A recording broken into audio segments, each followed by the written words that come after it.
अगर आप रात दिन गोदी मीडिया के चैनल देखने में व्यस्त हैं या उन अखबारों को पढ़ने में व्यस्त हैं जहां पर सिर्फ और सिर्फ सरकार को शाबाशी दी जाती है, तो फिर ये बात आपको पता नहीं होगी। सुप्रीम कोर्ट में आज क्या हुआ है, सुप्रीम कोर्ट ने किसको फटकार लगाई है और बाबा रामदेव क्यों चर्चा में आ रहे हैं दोबारा, ये बात आपको शायद अभी तक बताई नहीं गई होगी, क्योंकि ये बताएंगे तो सरकार की ही किरकिरी होगी और वो पॉलिटिकल पार्टी जो सत्ता में है उसी की बदनामी होगी। सुप्रीम कोर्ट ने जम के डांट फटकार लगाई है पतंजलि, बाबा रामदेव और आचार्य बालकृष्ण को। और सबसे बड़ी वजह जो है उसके पीछे आप जानते हैं क्या है? इन्होंने सुप्रीम कोर्ट के ऑर्डर्स की धज्जियां उड़ाई हैं, सुप्रीम कोर्ट के ऑर्डर्स का मजाक बनाया है। आप में से बहुत कम लोगों को मालूम होगा, क्योंकि मीडिया की प्राथमिकता ये हो ही नहीं सकती जब विज्ञापन इतने बड़े बड़े पतंजलि से मिले, कि पिछले साल सुप्रीम कोर्ट ने बैन लगा दिया था पतंजलि के उन विज्ञापनों पे जिनमें वो दावा कर रहे थे कि हम एलोपैथी से बहुत आगे की चीज़ हैं और हमारे पास इन दवाओं से परमानेंट सल्यूशन है, परमानेंट इलाज है, हमेशा हमेशा के लिए आपको छुटकारा मिल जाएगा गंभीर बीमारियों से जिनका इलाज अभी तक मेडिकल साइंसेस नहीं ढूंढ पाया है। जो मिसलीडिंग कमेंट्स थे, चाहे वो कोरोना से छुटकारा का हो या दूसरी बीमारियों का हो, जो गंभीर बीमारियां हैं, कैंसर जैसी बीमारियां, तो उसको लेकर सुप्रीम कोर्ट ने कहा था अब ये विज्ञापन पब्लिश मत कर देना। अगर ये विज्ञापनों में झूठी बातें क्लेम करी पतंजलि ने तो फिर हम कार्रवाई करेंगे। नवंबर 2023, कुछ महीने पहले की बात है, पतंजलि की तरफ से, बाबा रामदेव की तरफ से, आचार्य बालकृष्णन की तरफ से ये दिया गया था एश्योरेंस कोर्ट को कि हम नहीं करेंगे जब तक ये केस चल रहा है। और अब लॉ लाइव ने लिखा है कि Supreme Court issues contempt notice to Patanjali Ayurved and its MD for misleading ads on medicinal cures।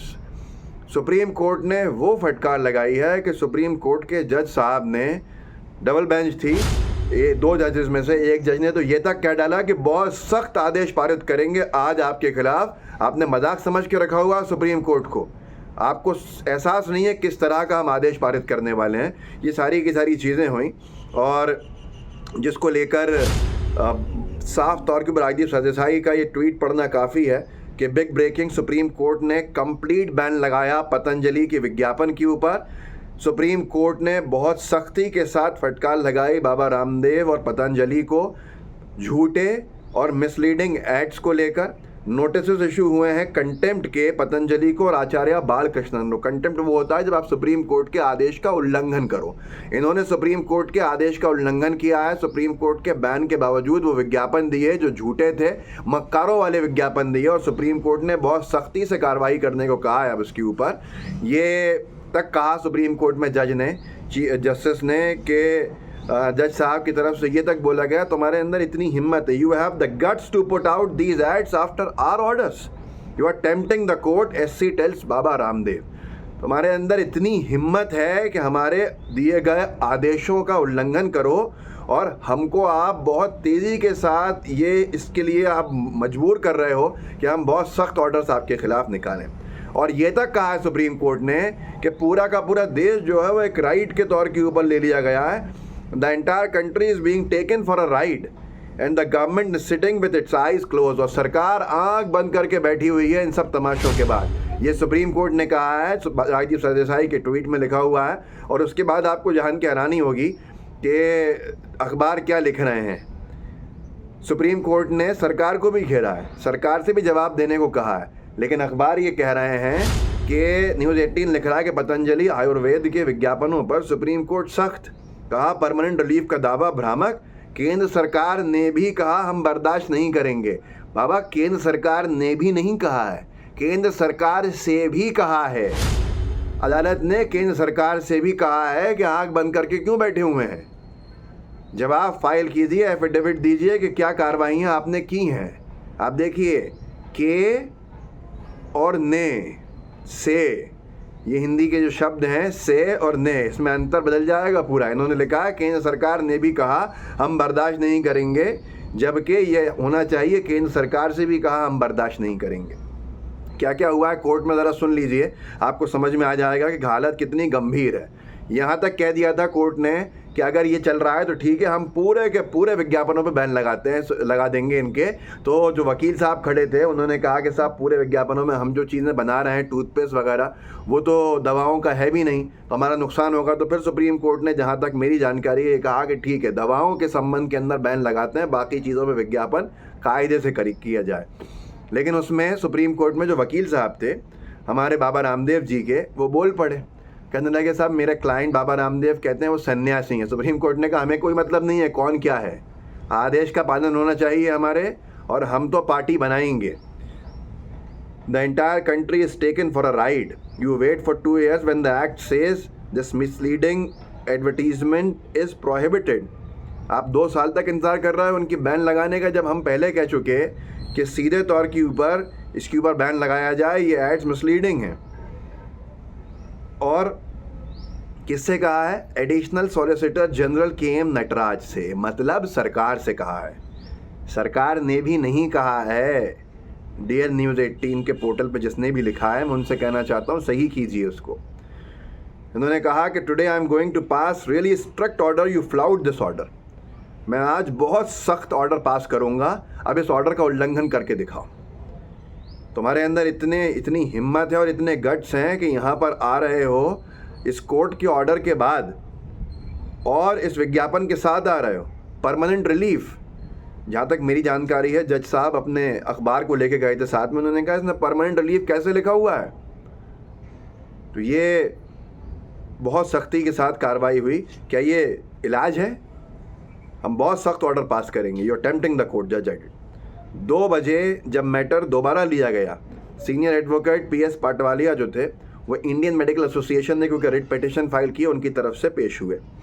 Writ file करी है बाबा रामदेव के खिलाफ, और उन्होंने कहा कि सुप्रीम कोर्ट ने, कि जिस दिन सुप्रीम कोर्ट ने ऑर्डर पास किया 21 नवंबर 2023 को, अगले ही दिन बाबा रामदेव ने और आचार्य बालकृष्ण ने पतंजलि के प्रेस कॉन्फ्रेंस बुलाई और दोबारा मिसलीडिंग क्लेम्स किए। सुप्रीम कोर्ट के आदेश के अगले ही दिन प्रेस कॉन्फ्रेंस करके कि हाँ परमानेंट इलाज है हमारे पास और ये इलाज हम करेंगे।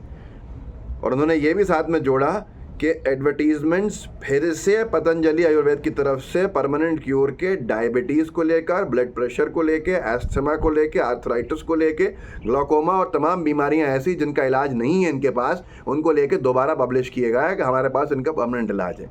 आप सोचिए हिम्मत, सरकार में जो लोग बैठे हैं, अगर उनसे आपकी दोस्ती ऐसी हो तो कितनी हिम्मत बढ़ती है। वो बाबा रामदेव से और आचार्य बालकृष्ण से आप समझ सकते हैं कि सुप्रीम कोर्ट आदेश दे रहा है कि छाप मत देना, और सुप्रीम कोर्ट के ऑर्डर के अगले ही दिन प्रेस कॉन्फ्रेंस करके दोबारा वही क्लेम कर रहे हैं ताकि अखबारों में और मीडिया में दोबारा छपे और फिर से वही विज्ञापन छाप रहे हैं। इतनी हिम्मत है, आप सोचिए। और ये तक आगे लिखा गया कि एक विज्ञापन इन्होंने दिया जो IMA ने लाके लगाया था द हिंदू में दिसंबर 4 को, और यूट्यूब लिंक्स प्रेस कॉन्फ्रेंस की, कि पूरा का पूरा आप देख लीजिए कितने ऑब्जेक्शनेबल एडवर्टीजमेंट्स अगले ही दिन छापेगा।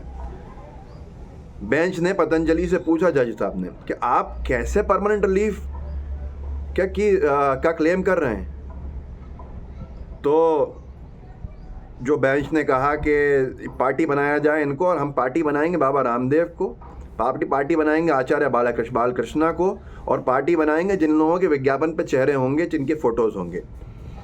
तो जो उनके वकील साहब थे, सीनियर एडवोकेट पतंजलि के, वो जज साहब से कहते हैं, so far Baba Ramdev is concern he is a sanyasi. Baba Ramdev चिंतित हैं अभी तक क्योंकि वो सन्यासी हैं। क्या जवाब तो जानते हैं सुप्रीम कोर्ट के जज का? सुप्रीम कोर्ट के जज ने जवाब दिया, जज साहब ने, कि we are not bothered by that, by who he is, there the prima facie flouting. साफ तौर के ऊपर दिख रहा है कि ये उल्लंघन किया गया है हमारे आदेश का, हमें कोई मतलब नहीं है ये कौन है, बाबा रामदेव कौन है।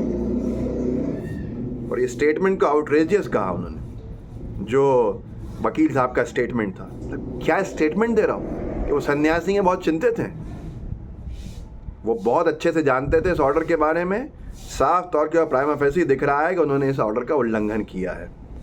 और ये भी कहा कि हम पूरे के पूरे विज्ञापन में बैन लगा देंगे पतंजलि के, अगर ये सब हुआ तो। फिर वो मिन्नत समाजत करते रहे कि साहब हमारे दूसरे प्रोडक्ट्स भी हैं। फिर उन्होंने सारी बातें चली, आगे बहुत लंबा है। और रिट पिटिशन जो लगाई थी उसमें साफ तौर के ऊपर ये कहा गया था कोविड-19 में आईएमए ने क्लेम किया है कोविड-19 में इन्होंने कोरोनिल बना के हमारा मजाक बनाया कि ये जो एलोपैथिक की का इलाज है कुछ है ही नहीं, और एलोपैथिक से लोगों का विश्वास उठाने के लिए इन्होंने पूरे विज्ञापन दिए। वो सारी चीज़ें थी। सुप्रीम कोर्ट ने कहा भाई हम आयुर्वेदा और एलोपैथी के बीच का एक जंग नहीं चाहते हैं, हम सॉल्यूशन चाहते हैं कि कोई भी मिसलीडिंग मेडिकल एडवर्टीजमेंट नहीं आए। और ये तक कहा है कि अगर अब आया कोई मिसलीडिंग एडवर्टीजमेंट पतंजलि की तरफ से, सुप्रीम कोर्ट ने कहा 1-1 करोड़ एक प्रोडक्ट के ऊपर फाइन लगाऊंगा। आप सोचिए कितना गंभीर विषय है, और उसके बावजूद भी अखबारों में कैसे आएगा, क्योंकि अखबार हो या चैनल हो वहाँ तो एड्स आते हैं, विज्ञापन आते हैं। किसके आते हैं? पतंजलि के आते हैं। आपको अभी तक समझ में नहीं आया पतंजलि इतना विज्ञापन क्यों देती है सबको? ताकि बंद। तो ये एक बड़ा विषय है। सुप्रीम कोर्ट ने फटकार लगने के बाद सुधरेंगे नहीं सुधरेंगे, क्योंकि कुछ लोग तो जेब में रखे घूम रहे हैं बड़े रसूखदार लोगों को, तो क्या पता क्या होगा। खैर इस वीडियो को आगे बढ़ाइएगा, वो गोदी मीडिया दिखाएगी नहीं। और जितने आपके साथी हैं उनके व्हाट्सएप ग्रुप्स उनमें शेयर ज़रूर कीजिएगा। जय हिंद, जय भारत।